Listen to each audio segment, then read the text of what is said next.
Funky Politics.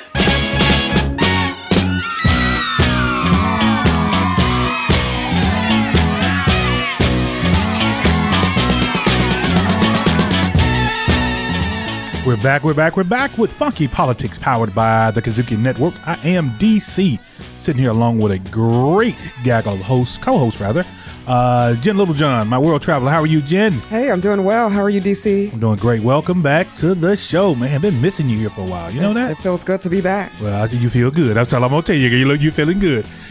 Lee Eric Smith, what's up, my brother? What's happening, DC? Happy to be back on the show, brother. Man, you know what? Tri-State, man. I tell you, Tri-State, Arkansas, Tennessee, Mississippi. Tri-State, man. The new Tri-State Defender. The new Tri-State Defender. Not the old one. It's the new one. The new one. The new and improved one. Same states.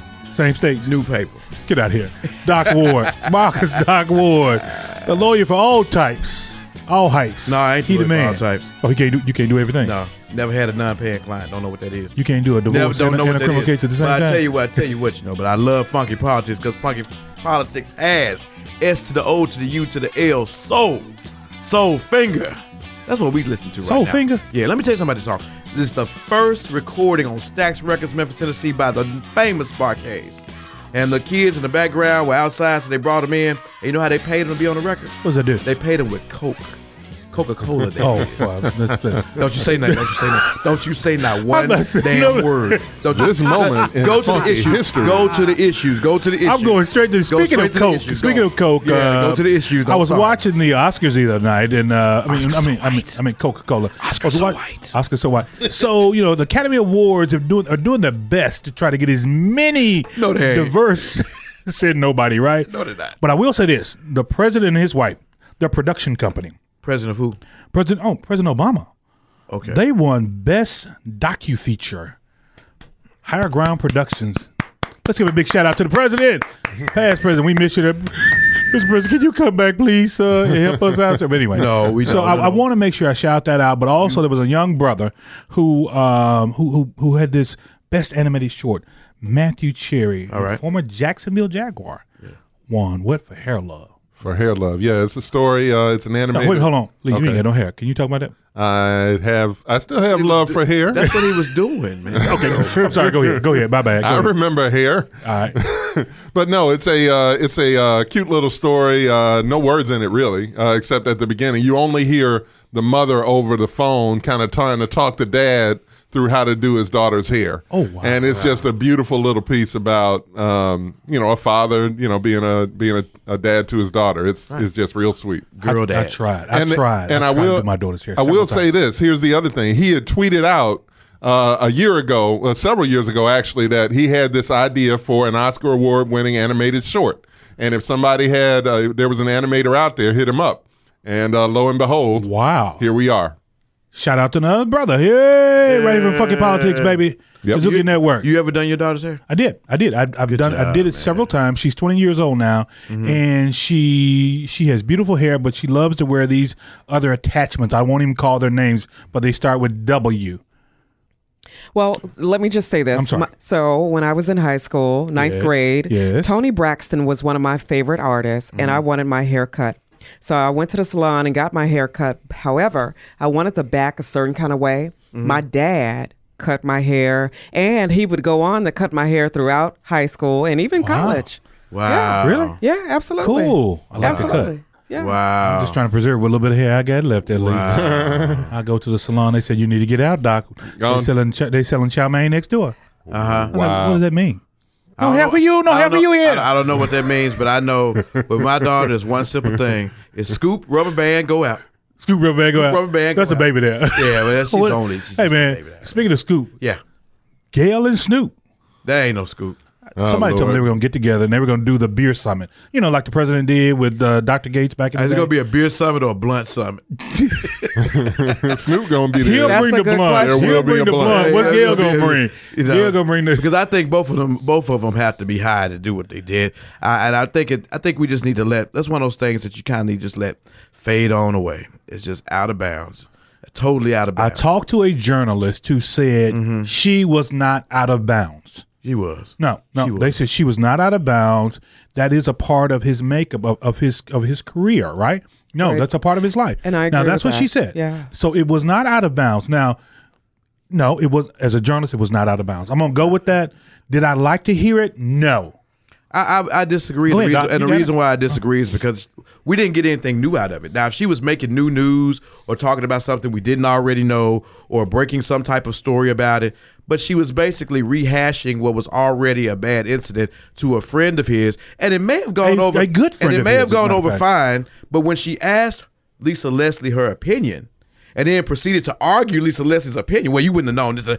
That means that gives an indication that she was trying to get somewhere with the story that was negative. Please, the man hadn't even been funeralized yet. So we could talk about this and argue about this all day long. I don't want to stay on that long. But we don't. But I think that was not the time for it. Maybe there's some time when she could do it. But Snoop, after the out of bounds comment, everything else after that, he could have kept that, bro. He knew that. Yeah, was all that about man. I'm not that's not insulting a 70-year-old woman. Yeah. She's not 70. Well, She's doesn't matter. 65. It Don't doesn't matter. say that She's about her. 18 though. Well, To demean her like that. I know being from LA. Now I'm not from LA, but people from LA. You are from LA, and, Louisiana. I'm not from either of that. But here's the deal. I know they love the Raiders. Yep. I know they love the Trojans. Yeah. I know they love the Dodgers and definitely love the Lakers. So it's a very serious thing when one of the Lakers perishes the way that he did, especially this Laker. God rest his But soul. you gotta keep it all in check, Snoop. Gotta keep it checked. But hold on. Sending shouts out, blessings out to Vanessa, not only Vanessa and her children, but to all of those folks that was on that helicopter. It affected so many lives and so many young people, right? Everyone, yes. It did. And, even with the Gayle King thing, and I'll disclose myself, I was the journalist that said that. As a reporter, sometimes you have to ask the uncomfortable question on behalf of the people who would ask the question but don't get the access. Exactly. That's kind of, now how you apply that and when it's appropriate, that's what differentiates great journalists from not great journalists. But From PR. at any case, in fairness to Gayle, when that interview first aired, it was part of a much larger interview where a lot of things came up, and then later on, CBS mistakenly put that interview back online, and that's true. when it caught fire. Right. And she was Mistakenly upset done? about Do that. you think that was a Jen, mistake? you think it was a mistake, Do you Jen? think that was really a I mistake? think it wasn't her idea. No. And she's catching the heat for It I'll was go. definitely the network's responsibility to handle the full interview in a much better way than what they did. They essentially threw her under the bus. So And drove over that. and took the interview out of context. And so showing the piece that they did. And then to the backlash, I'll say this as a black woman, I was really, really taken aback by some of the comments from our black males, and unfortunately, well, I'll say this. There's a conversation that needs to be held between the genders in our culture. It's just like maybe a red table talk type of situation, but we need to have a conversation between black men and black women about how we, treat each other. How we treat each other. Hey, look. Simply put. 30-second round discussion real quick. Sarah Lawrence scandal. The college, a very predominantly white liberal arts college. All female. All female. Yes.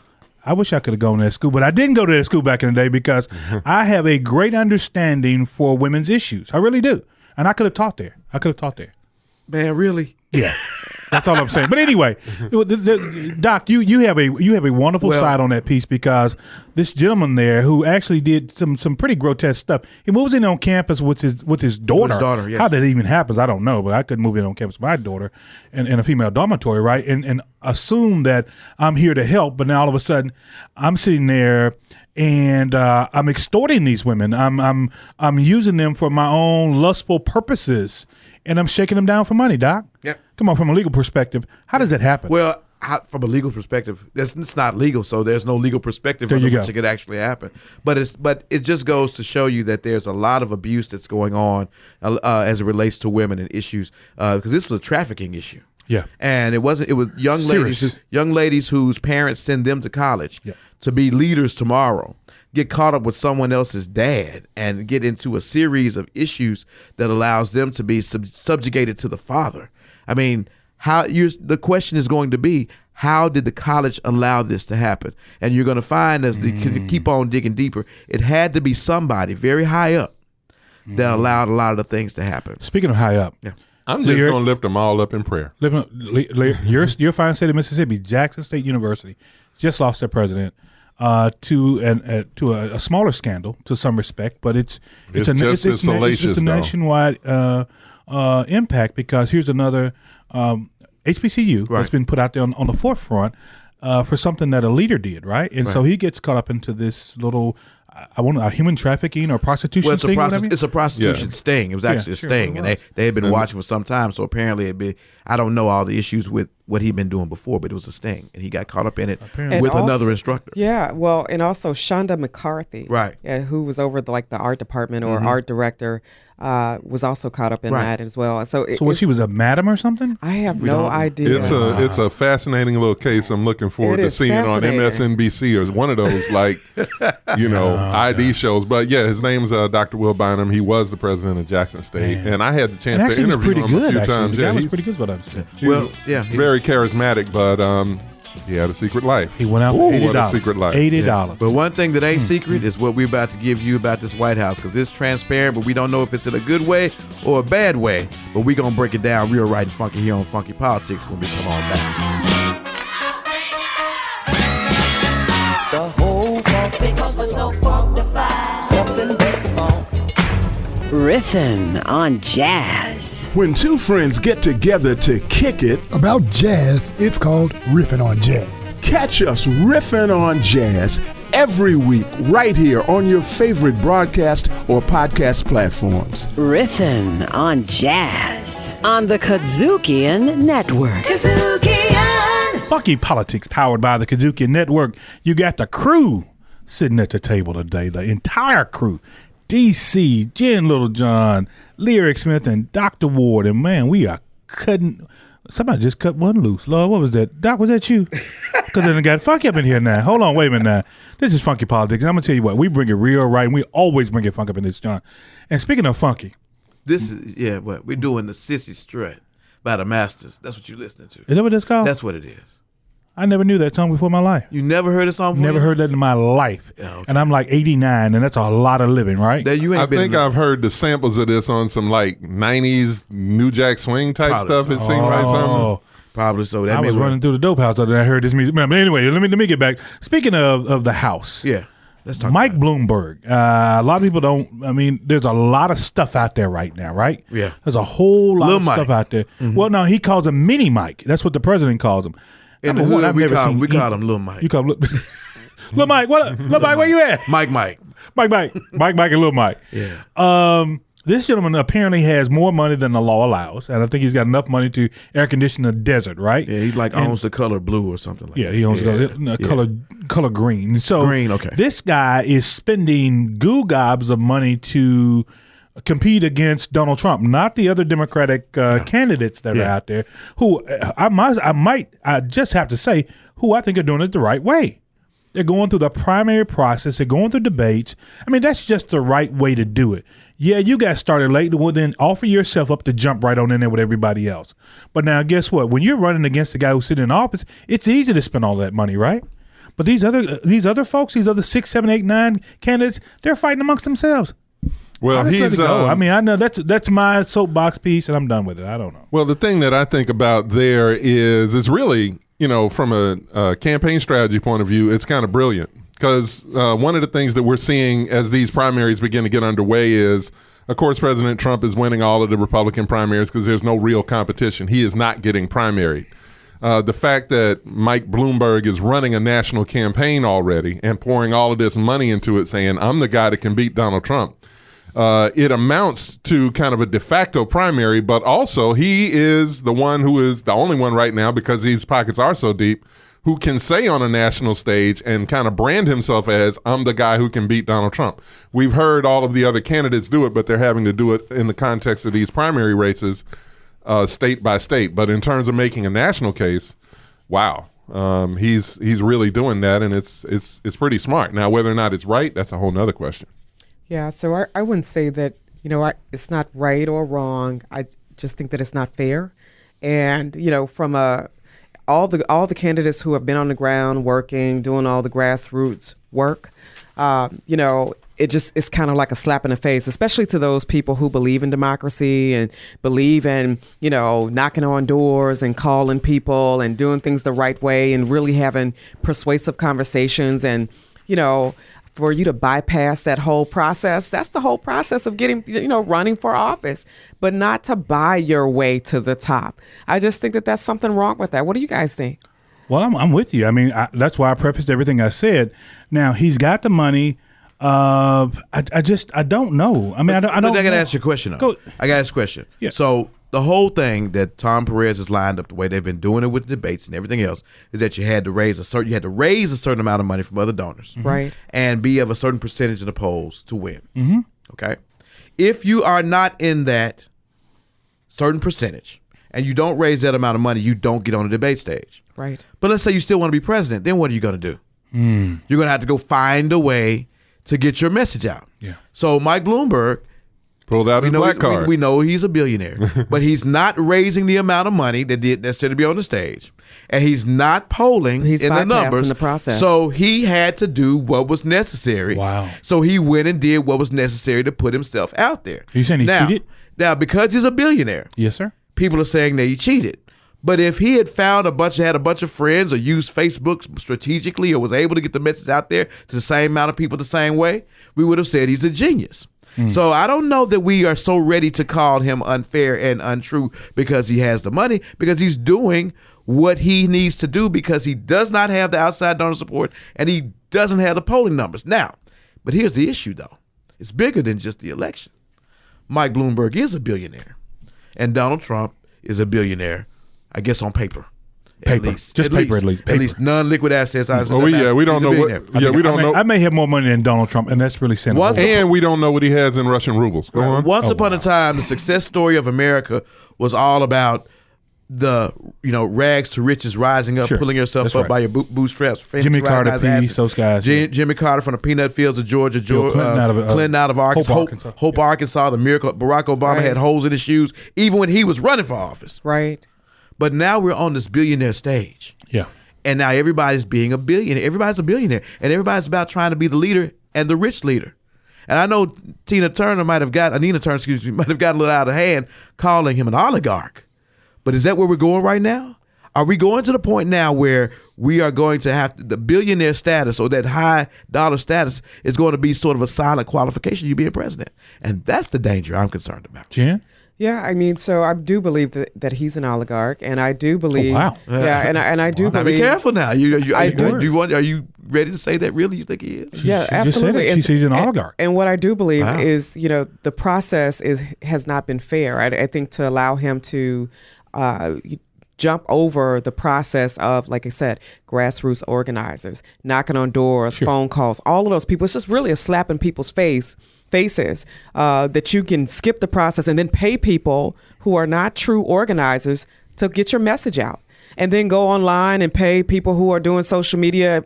I think he's paying social media influencers, Lee, to tweet out about him or make a post about how cool he is. And so again, I just think that that's not fair to the democratic process of electing the president of the United States. But we don't do that here on Funky Politics. We don't pay social media influencers. I got like 5 followers. We should, and I send them my stuff, and they don't send it out. But anyway, that's okay. But Jen, I get your point. But I also want to make this point too as well. I think that what he has done is he set himself up because he didn't have to primary, so to speak, right? To be that person who is running against Donald Trump. Well, you got the Bidens, Elizabeth Warrens, you got the Buttigiegs, you got the Klobuchars who are really in a fight. Right. Who are in a fight for the hearts and minds and souls of the good Democrats, right? But Mike was the mayor of the city of New York for 12 years. Right. And he's got some stink in his draws now, so I'm gonna be honest with you now. He don't come here without any stink now, because it's funky. But I'm gonna call it like it is. Yeah. This latest piece that came out in 2015 that he recorded, that was recorded with him at one of those conferences, where he's talking about stop and frisk and we're gonna put the police where minorities are because we're gonna slam those kids up against the wall. That ain't what black folk want to hear. But now you running over them. I'm just gonna tell you that ain't really what you want. But it's that ain't what you want. But it's interesting how you say that, and I've seen now pundit after pundit, and his campaign supporters now who actually happen to be a few of them, African American mayors of towns and very influential people. Not many that are saying Michael Nutter out of Philadelphia is one. Are right, and they're saying Mayor of Columbia, South Carolina is another one that say, and then Representative Meeks today was on. Is that Greg Meeks? Greg Meeks on TV today saying, York? he has apologized for his sins. So you have to give him a chance now and see what we're going to do going forward. I slapped the hell out of you last week, and I apologize. But have you ever forgotten that? You have never put your hands on me, son. I thought I did. Maybe somebody looked like you. Let's be clear. Let's be clear. Oh, somebody looked like you. But anyway, but you find that they're all. It's just that the whole tenor has changed. Sure, and it's just interesting to see how that is. Not because of what he did, because like I said, I believe in that spirit. He was not in the polls. He was not raising money. No. But the fact that he's a billionaire and he's going to the head of the class strictly because is the thing that concerns me most. Because it makes us as Americans start to put money at the forefront of everything. And we already know what all of which is a characteristic of being an oligarch. But anyway, go ahead, Lee. Well, no, I was just going to roll it back a little bit because what we're witnessing is the outgrowth of the Citizens United decision. Yeah. The one that pulled. That's right. That took all of the restraints off of how much money could land in these campaigns. I give it to you. And it's I don't want all this money floating around. I don't want it to have to. You don't have to be a billionaire to be able to run for any office, let alone president of the United States. That said, what's happening in this country right now with the grand old party, and how everything is moving in that way, it's going to take a lot of money to beat this. And so what do you do? What's your dilemma? And I think that's where people are finding themselves. They feel like there is a dilemma. They feel like they have to get, they have to feel like they got to get this mongoose to kill this rattlesnake because everybody else isn't capable of killing a rattlesnake. And that's the dilemma that we're facing, right? Yeah, or the president says he's really interested in badgers. And he's really interested in badgers. And what makes it a real Wisconsin badgers. What makes it a real Gordian knot is what it's going to take legislation passed by the House and the Senate and signed by the president to get for campaign finance reform. In other words, for them waiting on that, right? Voluntarily, and I guarantee take less money. I got some land right there in the middle of the Mississippi. It's just a small house out there, but I'm just telling you, it's not gonna happen. I would say this though, even when Democrats are in office, that kind of stuff did not happen because you want to make sure you can always go out to Hollywood, you can go to New York, you can go down to South Florida, and you can raise those big dollars, Jen. That's just how it is. Well, I will say Nobody this now. Do it. I'll throw it to Jen. But if we are in the place where it takes big money, that is, I think, by definition, an oligarchy. It is. Absolutely. So does that make Donald Trump an oligarch as well? Ooh. I'm just asking. Yeah. I mean, but he's an oligarch over there. No, we can't qualify. Either he. I definitely would say he's that. Actually a two-country oligarch. I would say that. But also, again, to buck the system and go around everybody who's been, on the ground, who've been given FaceTime to the people for a year or two. People have been given FaceTime to, for a year or two. And I think that that's amazing. That's a part of the process. For you not to even participate in the process, it changes the game. Right. And so going forward, I'm like, how is running for president gonna look? In 2024, 2028. Exactly. How is it going to look? Donald Trump Jr. Are now people going to just have their hands out saying, F you, pay me, in order to be involved? Whoa. You know what I'm saying? Well, if money becomes the object people of are going to want to be paid, then that's what's going to happen. Funky politics.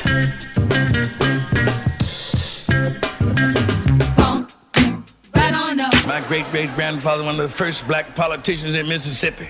He ran for the border. We're gonna bump you right on up. 3. The power of sisterhood is very important. So check on your strong friend. Call your sister friend. B. That's what I love about sisterhood. Like, there is no airs. I don't have to put on for you all. C. Wherever I am, that's where you all are. So I constantly have pictures. I'm calling, I'm texting, I'm sending stuff. I'm trying to keep connected. 3 black chicks on the Kudzukian Network. Funky politics. Tell me who in this house know about the quake. I mean, really? If you know how to rock, say yeah. If you know how to party, say oh yeah. Hey, and we're back with Funky Politics, and we know how to party right here on the Kudzukian Network. I am DC, sitting here along with Jen Littlejohn, Lee Eric Smith, and guess what? I had to go call one of the big guns in town. I said, look, commercial appeal, send me the big gun down here. They said, well, Tanya Weathersby is on her way. Tanya Weathersby, columnist for the Commercial Appeal newspaper and host of 20 with Tanya. What's up, Tanya? Oh, nothing much. Just trying to get up here and get here. They turned me loose. They turned you loose? Turned me loose. Oh, Lord.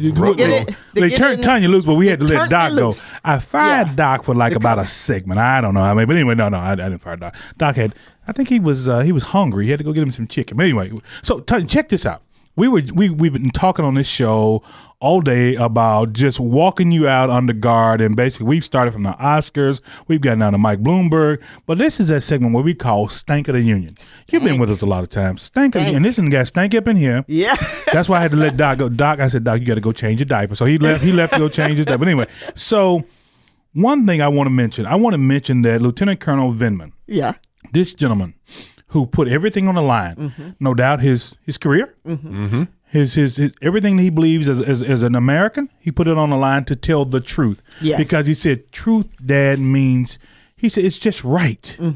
And so this gentleman has walked out of the White House last Friday. Marched out. Frog marched out under guard. Yeah. Guess what? Before July, his term was up in July, but they said, he wasn't fired. He was just sitting back to the Pentagon at work. Come on, Tanya. What's up? What's up?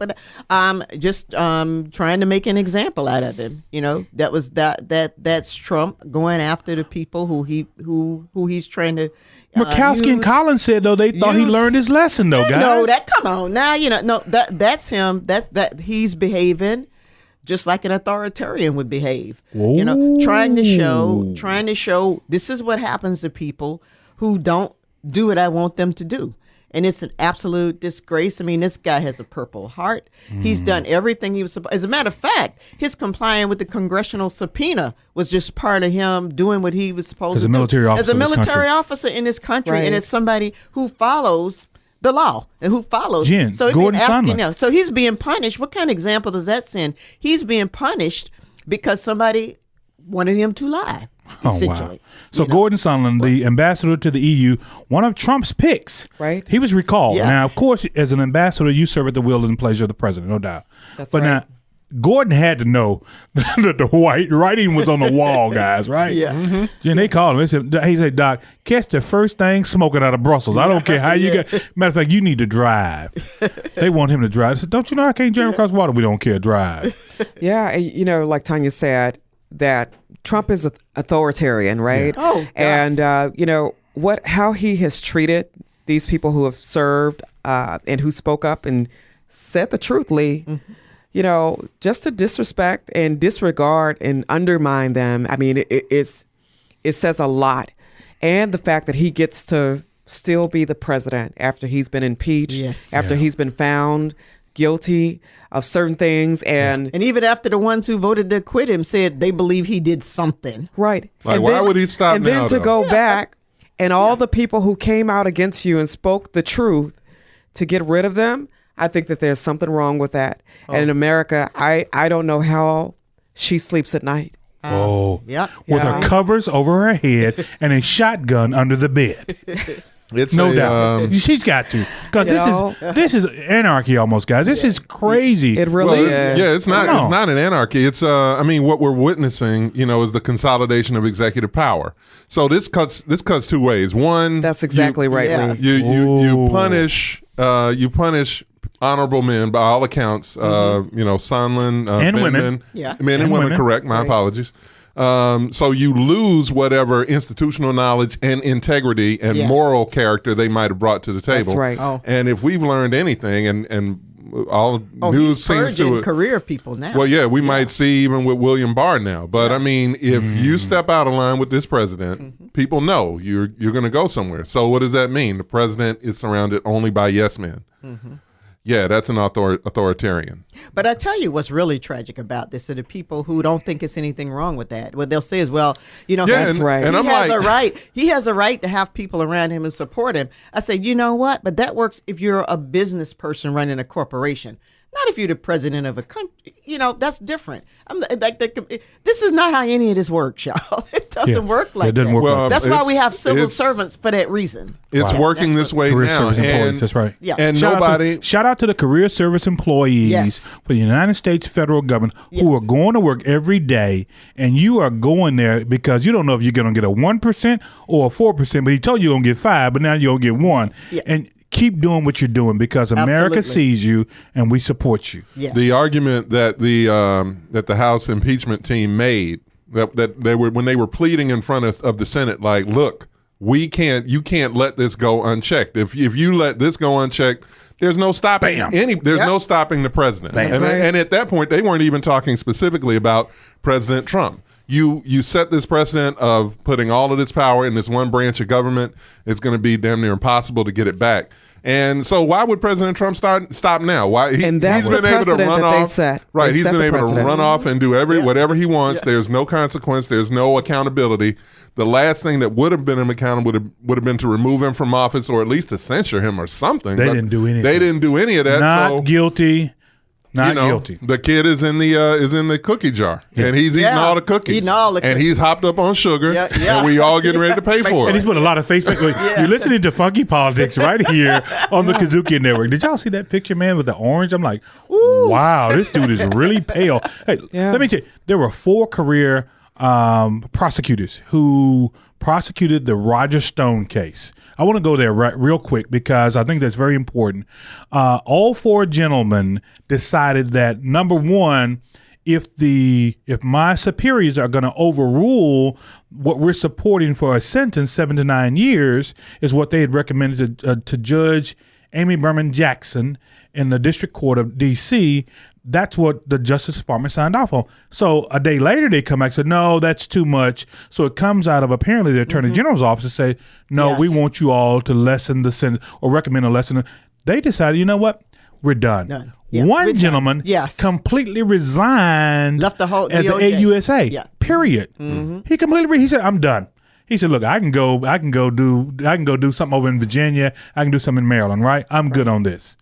Hey man, what's going on? Now, I know you've got a little insight on this piece here. Yeah.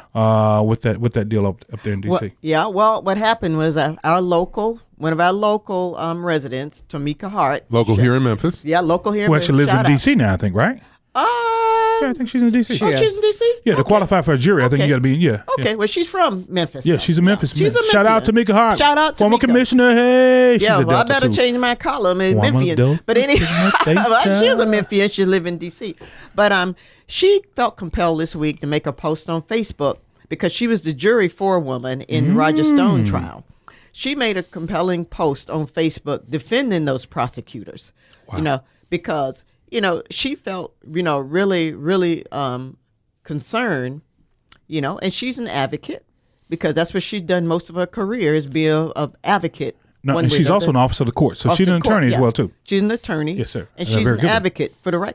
And so what she did was just talk about and vouch for the integrity of the prosecutors. But most of all, she vouched for the integrity of the process. As a jury forewoman, she talked about how they didn't look at Roger Stone's conduct, his insults, or anything. They looked strictly at the evidence. Yeah, the evidence. And when they came back, and the law, and they came back with the convictions that they came back with.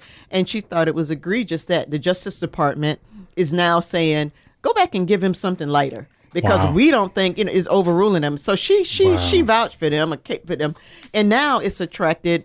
Trump attacked her on Twitter, saying, "Well, now the jury forewoman is biased." The Justice Department, and what he tried to do was talk about some posts she made earlier about that read as anti-Trump. Sure. But at the same time, I don't talk about that because the defense should have struck her from the jury if they did not want her. If they did not want her, you can strike anybody. So they kept on there. So as far as I'm concerned, that has no relevance at all. Especially what she said had nothing to do. She made it very clear. It wasn't about his personal conduct, but it was about what the evidence, what he did. You know, I think you got to write a column about that. I think I'm on that. You on that? You on that? That's why I'm just showing up. That's why I'm just showing up the stank of the nation. Oh wow! She's the stank of the universe. That's what. Yeah, you came with some breaking news for us. I appreciate but what I saw in all of that is this: his singling out Tamika Hart. Another time reflects just how he always singles out African American Frederica Williams, professional women who challenge him, who question him. Yeah. You know, particularly journalists like April Ryan, who he said was stupid and didn't know what she was doing. Yep. A CNN journalist, Abby Phillips, said, you ask stupid questions all the time. Even you look at Congresswoman Maxine Waters. He's low IQ. His modus operandi, he's always tries to attack their honesty, which is what he did with Tamika.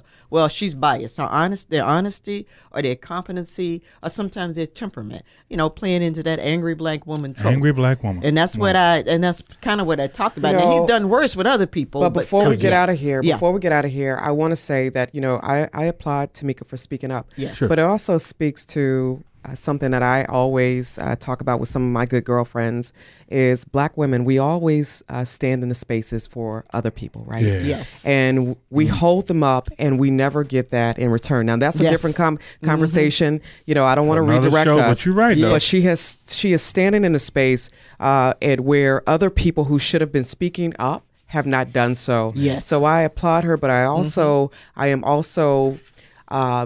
going to keep her lifted. Yeah. Because when we do stand in spaces as black women, you know, it can be hard. You know what? It can be really hard. Tamika from Memphis. So I'm telling you, Tamika's gonna be good. Yeah. She's gonna be good. The sisters, she's doing great work in that education space. Yes. Tamika, working with the Gates Foundation. Tamika Hart is Tamika Hart. Yes. Oh wow, what a name! Tamika Hart has got a heart for her people and for her communities. Yes. Right? DC, as we talked about with this billionaire, with Donald Trump in office, the way that he plays is not fair. It's not right. And those who come in his path, he is like a hurricane. He's taking them down. And so that's my thing, is that we've got to protect her at all costs now. Yes. Yeah. So now that she stood in the spaces of these four white men, we have got to stand in the space for her. Yes, that's right. Absolutely. I'll tell you what. Hey, Tanya, thanks a lot for dropping in on Stank of the Union, because you came in and you helped stank it up a lot more. I think Doc's out of the bathroom now. So we're going to get him back in here. I appreciate you dropping in. We'll be right back with more right here on Funky Politics, powered by the Kudzukian Network. Everybody jump up and down. The whole funk, because we're so funkified. Up and back the funk. Who you with? Yeah. Who you with? Yeah. Who you with? Yeah. Who you with? Yeah. I'm with my clique. We're back with Funky Politics, powered by the Kudzukian. That's KUDZUKIAN Network. I'm DC. That's right. Kudzuki. As somebody used to say, Kudzukian. DC, Jim Little John, Lee Eric Smith, and Dr. Ward up in the house, y'all. And when you hear the music, whether it's Hova, Lil Jon, or Memphis' own Yo Gotti, we want to know who you with. Who you with. Now, go ahead. When we used to do this, yes, sir, we talked about candidates and things they brought to the table and things we thought they could do. Yes, sir. But now we got primaries and caucuses behind our belt. It's just getting real quick. And so now we got it's a little bit different than just promises. It's about the people now. We've ascended or transcended from the promises, and we're now on the people. So I want to talk about it a little bit, because I don't think that Iowa can really be counted for anything. Are they through counting? I don't think they are. But I'm gonna give you the magic number is one. Crap in the world. The magic number is one. One Iowa election commissioner that has stepped down from his job because of what's happened. The chairman has. That's what I'm saying. Yeah. The chair has stepped down from his job because of this disaster called the Iowa caucus. Dumb. So now the village is trying to go for the head of one Tom Paris, who's the chair of the party. Say, was this what we paid for? Is this what's supposed to go down? No. So now he's under fire. Yeah. Then we have the Massachusetts primary, New Hampshire primary. I said Massachusetts because the Massachusetts next door. Yeah, next door. But we have the New Hampshire primary, which was a well-attended, good turnout, everything else, but still. The numbers are actually up. Yeah. Numbers are up. But just like the Oscars, New Hampshire's so white. 93%. So that's definitely What's the other 7%? Everything else but white. Oh, okay. So yeah, what Pete Buttigieg finishing first in Iowa and Sanders second in Iowa. Perhaps. And then Perhaps. Both of them very close. I don't even want to call Iowa. To this day, I don't want to call Iowa. It's been so corrupt that you really can't. I don't know. You know, That's you could say they were the leaders, but anything else out of it, I don't think you can glean anything from it. Jen, were you on the ground in Iowa? I know you've done a lot of traveling. Did you ever make it to Iowa? No, I did. No. And you know, that's a whole, that was a machine. Yeah. And it was a messy machine at that. So I'm glad I wasn't, on the ground. But I hear that it was something to see and that it's always something to see. But I'm looking forward to 2023, 24 when things will change. Because I do know that will not happen again. Iowa, New Hampshire. I believe that the Democratic Iowa's Party, not number one anymore. The hell with Iowa. The Democratic Party is going to switch some things up. And I really hope that they pick states that are more reflective of America. Mississippi. So I want Mississippi to be number one. I would love that as a Mississippi native, largely because a lot of the problems that we're seeing in America started in Mississippi. You're right. Hold on. Go ahead. Have the most negative impacts in Mississippi. Because it started in Mississippi. You're right. Go ahead. Outstanding records of slavery. Go ahead. Poor education outcomes, Cotton, poverty, yes, sir. all of that. Sure. I would. And love so to for see that a reason, primary stop, in the state of Mississippi. Lee. Started. I live in Mississippi, and I tell you right now, I don't want want to be there. You can't win on this. Sometimes and for that reason, I don't think that we would have a fair primary in Mississippi starting first. So I think it should go to states who know how to do it well, like South Carolina. I think South Carolina. South Carolina? Yeah. I mean, they're number 4. They're the 4th state to go in terms of primary. But how well do they run their primary? How well do they run? I believe that it has always gone well. Yeah. And it's more diverse than Iowa and New Hampshire. And then, you've got Nevada, of course. The indigenous, well, I guess they called them, I think, back Gullah. in the Gully? Yeah. Gullah. Gullah? The Gullah language they speak. The Gullah language. Geechee people. Geechee. That's what I was going to say, Geechee. Right. Yeah, Gullah. The West Coast. They speak kind of the like Gullah islands language. Or something like that. Yeah, but that's off the coast. But it's still more diverse than Iowa and New Hampshire. Can we agree with that? Daughters of the dust. Good agree. What? We got to start dropping some names though, real quick. So let me ask you guys this: what you got? Is Amy Klobuchar a real threat at this point? No, not at all. No. She's riding a wave. She's riding a wave out of Iowa and New Hampshire, and that's about it. Come on, how can you say that she's even a threat? I mean, her crowd is in the back shouting and chanting with glee. We're number 5. We're number 5. How can you really? I mean, on your Plus, best she's got day, to account for her record too. on your best day. Yeah. Let me throw some numbers out. Hold on, before you throw the numbers out, because you said Amy Klobuchar, on your best day, you're 3rd place. So how can you even be considered a threat? But to me, it does. You out of Minnesota, number 1. Number 1, Minnesota. Well, Minnesota's not bad. Hold on, no, Minnesota. Number 2, your numbers in terms of African American attractiveness to voters is below even polling because you don't have an agenda. Because you don't have one. Yeah. And then what they see is when you were the Attorney General in the state of Minnesota, right? Yeah. And so I don't want to hear that. Now, has Bloomberg from a position of advertising and mass media, has he jumped up there and sure he has. Joe Biden still leads, right? And I think that's what's going to happen for a while. No, he doesn't. He does still lead. The national candidate is Bernie Sanders. No. Yeah. He still leads in terms of African American voters. Oh, you African American voters. You cannot win this presidency without African American voters. Right. I'm telling you that right here on Funky Politics, powered by the Kudzukian Network. But you can't win it. Bernie Sanders' African American voter percentage is rising. And you don't have to have the highest percentage. It's 19%, and it was up, which is up from what it was before. Well, I think it was. But you don't have to have. It was dirt before, right? You don't have to have the majority of the African American support to win the election. That's right. And right now, as a national poll, he is 10 points ahead of Joe Biden.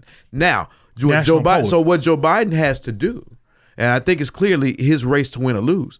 He's got to stop being Sleepy Joe, and he's got to show us a little something more if he wants to maintain that lead. The question is really, to me, can he?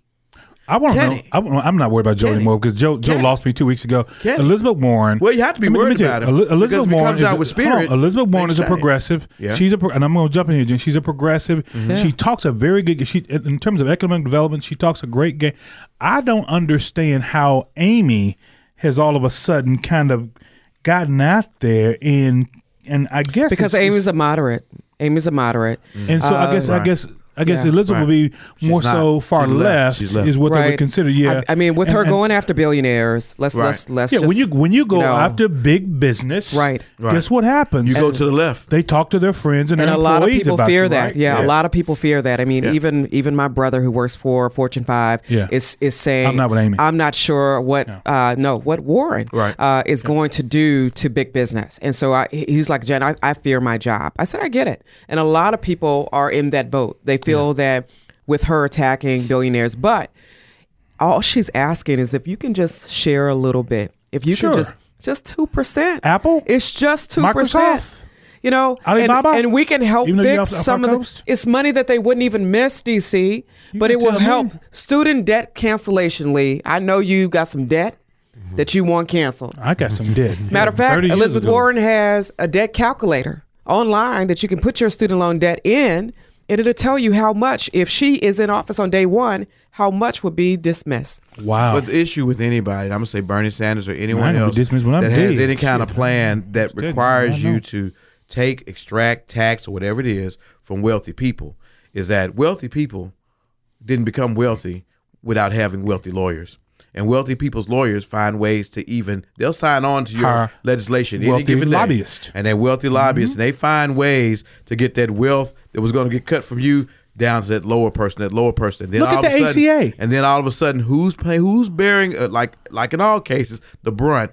Us business owners that ain't wealthy yet, but we like to be there. And us poor people like me, like DC. That becomes the issue. Now, we know that a lot of stuff's going to get, if Elizabeth Warren were to win, Bernie Sanders were to win, anyone with a plan like that, it's going to have to be homogenized through Congress. Sure, that's right. And we'll see what's going to be the breakout of that. But I think the thing right now with Elizabeth Warren is I think Bernie Sanders is starting to take that it's the healthcare issue, it's the Medicare for all. issue. Yeah. Just like with Joe Biden, that's Bloomberg's picking him up because people think he doesn't have the spunk to get there. But I tell you the differentiator. Let me jump in real quick. So am I to take away from the table here that nobody at the table is thinking that either Buttigieg or Sanders have momentum coming out of Iowa and New Hampshire at 1 and 2? I think Sanders has momentum, but I don't think it's based just on Iowa. I think he would have had that momentum anyway because he won those two states the last time. I think he's got his people, and his people are loud, even if they're not the majority. He's going to get 25% across the country. Chuck Todd, MSNBC Meet the Press. said Meet the Press, NBC. He said he thought that Bernie Sanders is a 25% candidate across the board, and I don't have a problem with it. But you're going to need more than 25%, right? See, and this gets into my concern about the Democratic nominee, namely that I feel like in this election more than most, you're going to need a candidate that's able to get the electorate excited. And I'm concerned that some people, yeah, you see this exciting right now. That's my problem. Can I ask a question? My concern is that I'm not sure that some people are going to get off the couch for Bernie, or that some people are going to get off the couch for Pete. Can I ask a question? And some people might not get off the couch for Elizabeth. And if that happens, we got 4 more years. I want to ask a question because I know, Jen, you're out there. And I'm not going to ask myself this, but I want to take some time on this, just a little bit. You ain't got much. We got to get out of here now. But there's been so much conversation about black voters. Mm-hmm. Now, there's 4 black voters right here. So we got more expertise than any network in the nation. But what do you think, being in the field, black voters, and I know we're not monolithic, what do we want? What do we want to see in our candidate? Because that's this issue. So in a candidate, we also, coming off of Barack Obama, we like candidates with swag, right? Because a lot of people said, a lot of the black voters said that he really didn't do a lot for us, right? Right. But he had a lot of swag though, and we loved the way he walked and talked and high five, played basketball. Love that wife and those kids. All these different things, right? And the beautiful image of the black family in the White House, along with the black grandmother, that was beautiful. Right. All right. So what we like, I think, in my opinion, like you said, we're not monolithic, but we want a candidate with enthusiasm, with, like we used to say online at Delta, you need some ism, right? And so where's the ism across the board? I'm not sure where it is right now. But I do think that certain people get momentum coming out of these, primary caucuses. Sure. Pete had a lot of momentum. Yeah. Bernie had a lot of momentum. Yeah. Rush Limbaugh said something interesting. But Rush doesn't have momentum. No, he doesn't. However, he has a base. He got a presidential and he set the stage today and talked about Pete. And he talked about Pete kissing the first husband, right? On stage. That's right. And how would that image play out?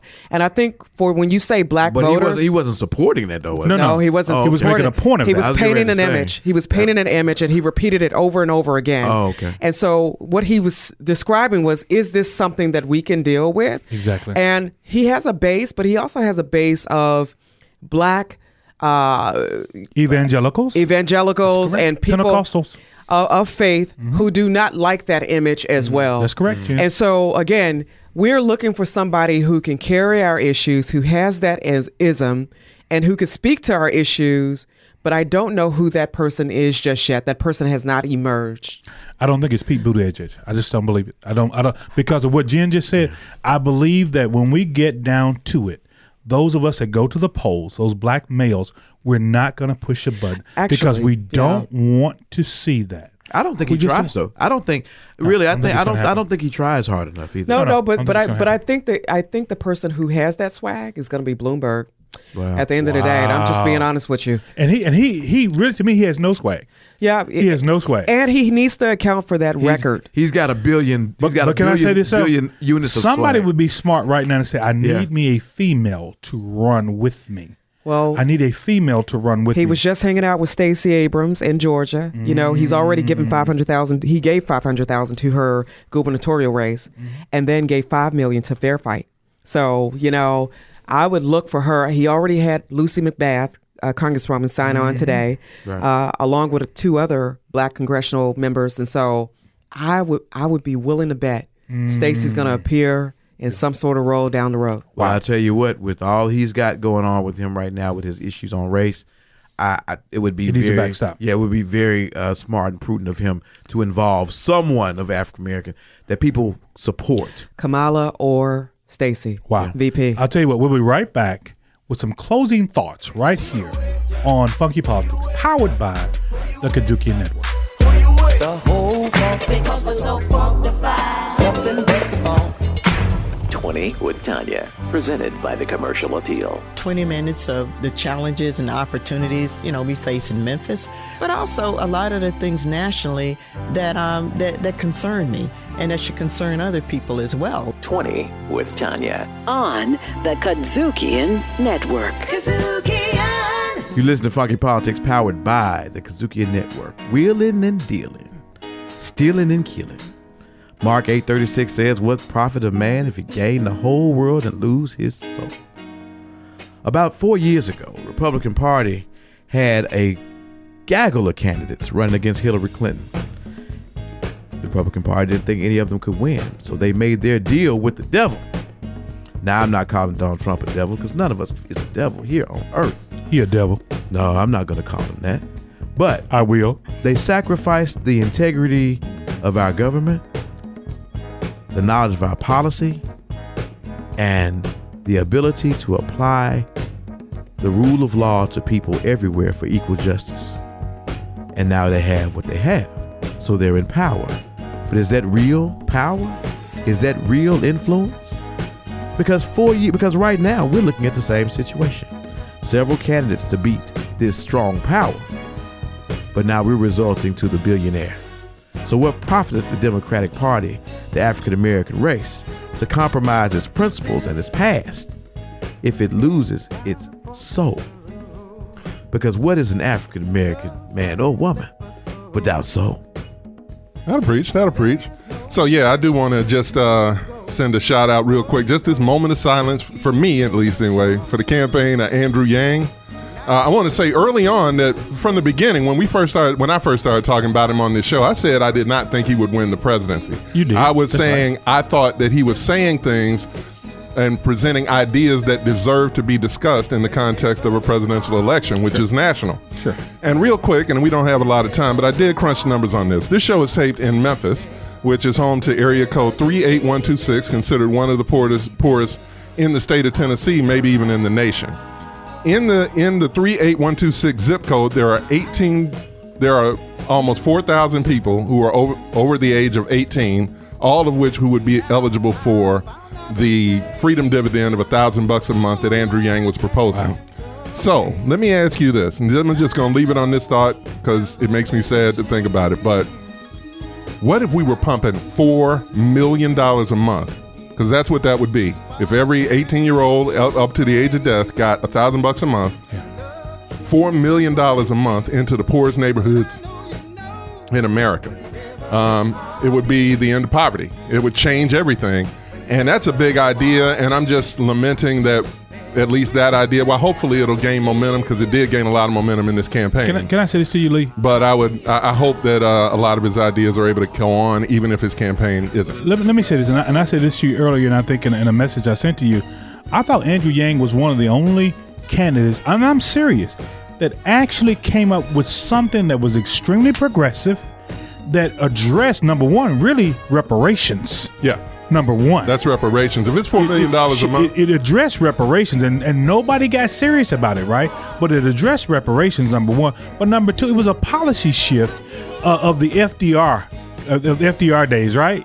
And so we don't, and the Great Society under President Johnson, we've got to pump some money into these impoverished communities, or we are going to lose our country to the oligarchs. And more specifically into the hands of the American people, which is what he was pitching. So that's all I got to say. Jen? Shout out, Yang Gang. Yeah, so I appreciate that, Lee. You know, you are very passionate about Yang, and as we all are about our presidential hopefuls, right? You know, that's how we are, and that's how we should be. We should volunteer for them. We should work for them. We should tell our friends to vote for them. I don't believe that you should skip that process. I believe that's very much a part of the American process, which is to get out and talk about your candidate and, you know, really share with people what you believe in and what they believe in. And so I really applaud that effort. Of course, as you all know, I have always been with Elizabeth Warren. Yep. I believe that she is the smartest and the baddest woman to be in this race and who's running. And I do believe that she has plans that are very strategic, that were written with us, for us, and so and by us. And so I think that the plans that she has in place, specifically one that I think everybody should kind of click on, is the plan for Black America. And double click into what she's talking about in terms of criminal justice reform, economic development, and a host of other things, maternal mortality, Black mothers. And so there are real solutions for real people. And again, these plans were written with us, for us. And so I encourage everyone to do their research and get out and vote. We've got a primary coming up, everybody. Don't forget that. March 3rd. Tennessee primary, baby. Right. And so we've got the opportunity to get our voice, make our voice heard. And so, that's where I am. Got you covered, Doc. What? I ain't got nothing to say but to get us out of here. Then how do we get us out of here? We got to always keep it, y'all. What? Real? Mm-hmm. Got to do what, Jen? Right. And Lee? Got to keep it funky. And if you do that, we'll always be around right here on Funky Politics.